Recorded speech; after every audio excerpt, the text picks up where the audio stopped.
Salut les gens, aujourd'hui petite vidéo qui sort un petit peu de ce qu'on a fait jusqu'à présent, c'est-à-dire les plans intérieurs. Aujourd'hui on va faire du semis, donc pour cela on se retrouve en extérieur. C'est pas un temps magnifique, il fait pas beau, il n'y a pas de soleil, c'est quand même nuageux, mais on n'a pas le choix, hein, on peut pas changer la météo, donc on va faire avec. Donc aujourd'hui semis de rose d'Inde, voilà, donc c'est une graine annuelle, non pas forcément annuelle, simple, qui fleurit bien, avec une multitude de couleurs qui va du jaune au rouge. Ce sont des graines de chez Lidl, donc première année que je les utilise, on m'en a dit beaucoup de bien. Euh, pour le moment, ça va. J'ai acheté des pots de senteur aussi. Au bout de 2-3 jours, ils commençaient déjà à germer. J'ai acheté des bandes avec des graines de coller, de muflier et un autre paquet de mélange. Donc tout ça. Et bah, ça gerbe bien, ça lève bien. Donc jusqu'à présent, ça va. Après, on verra par la suite si tout se passe bien. On verra. Moi, on m'en a dit que du bien. En plus, elles sont pas chères. Il y en a quand même pas mal. Donc on va voir ça. Donc on va se retrouver à la table. Et je vous dis à tout de suite.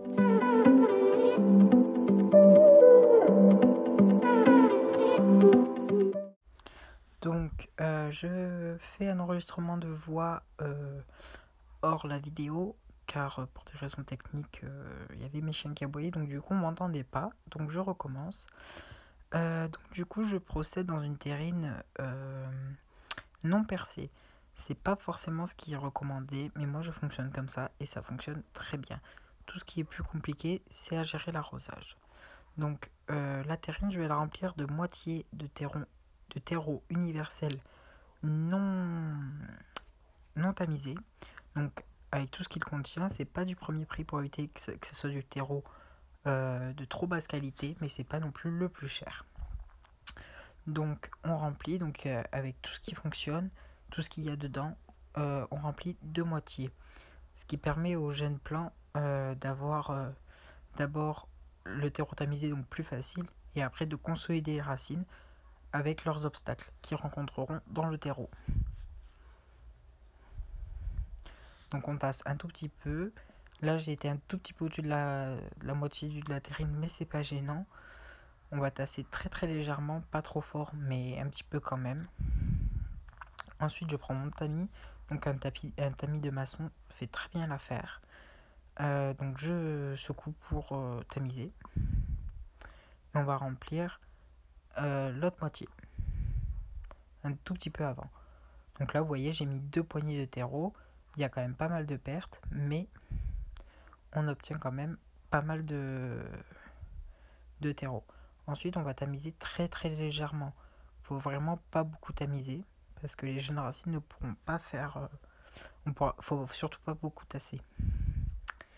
Donc, ensuite, je prends mes graines de rose d'Inde.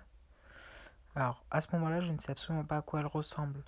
Donc, en fonction de à quoi elles ressemblent, on va, ça changera.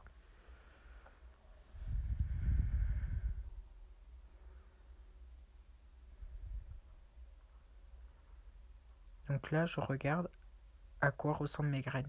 J'ouvre pas totalement parce que je ne sais pas à ce moment-là si je vais faire tout le paquet ou non. Donc les graines sont quand même assez fines mais très longues. Elles me font penser un petit peu à des graines de laurier rose.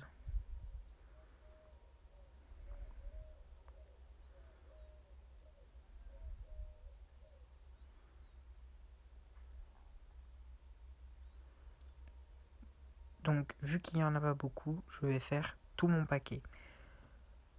Donc ça va me permettre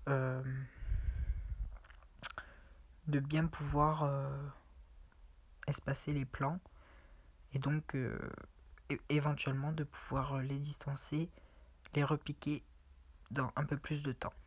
Normalement, ma terrine, quand j'ai beaucoup de graines ou beaucoup de semis à faire, je fais 2 ou 3 parties que je sépare et après je les repique comme je vous montre ici. Donc ici, ce sont des tomates Roma et l'autre côté je vais faire des tomates, je vais repiquer mes tomates cerises que j'ai faites. Donc pour séparer la terrine, moi je mets des bambous, comme ça je suis sûr de ne pas me tromper. Il y en a certains qui creusent un sillon entre. Après, en fonction de l'arrosage et tout ça, le sillon peut être amené à disparaître. Donc moi je procède avec des bambous, comme ça on est sûr qu'il ne bouge pas. Donc là je vais semer à la volée. Donc je secoue mon paquet tout au-dessus de la terrine.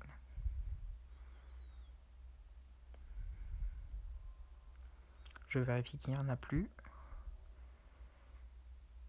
Donc voilà, donc mes graines sont bien éparpillées partout. Donc c'est le top. Comme ça nous permet de pouvoir repiquer dans un peu plus longtemps que si toutes mes graines étaient collées.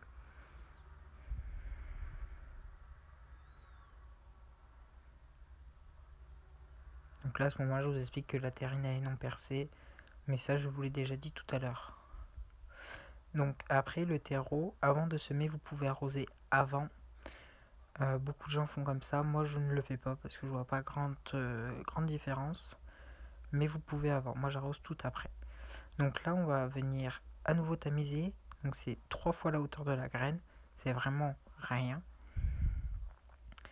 Donc vous voyez, je fais un tout petit peu, c'est juste histoire que on ne voit plus vos graines. Du moment que vous les voyez plus, c'est bon, c'est gagné. Et on va venir tasser vraiment très légèrement. Ensuite, on va arroser, donc normalement copieusement, moi pas trop dans le sens où ma terrine elle n'est pas percée. Donc après, je vous conseille de le faire sur une table exprès ou non, mais pas dans l'herbe ou autre, comme ça vous pouvez récupérer votre terreau. Et surtout sur une table propre où il n'y a pas d'autre chose. Parce qu'on a quand même pas mal de pertes de terreau en faisant comme ça. Donc ma terrine c'est le bas du mini-serre. Donc je mets le capuchon de la mini-serre et le tout va aller dans ma serre. Ensuite vous pouvez mettre une étiquette, je vous le conseille. Là je ne l'ai pas montré mais j'en ai mis une avec le nom de l'espèce et la date à laquelle j'ai semé. Le tout va dans ma serre. Et voilà, comme ça pour de meilleurs résultats. Donc du coup je vais vous dire à très bientôt pour une nouvelle vidéo. Et je vous montrerai comment je fais mes étiquettes à partir de pots. Donc ce sera une très courte vidéo. Mais voilà, donc je vous dis à bientôt pour une nouvelle vidéo. Et prenez soin de vos plantes. Allez, bisous.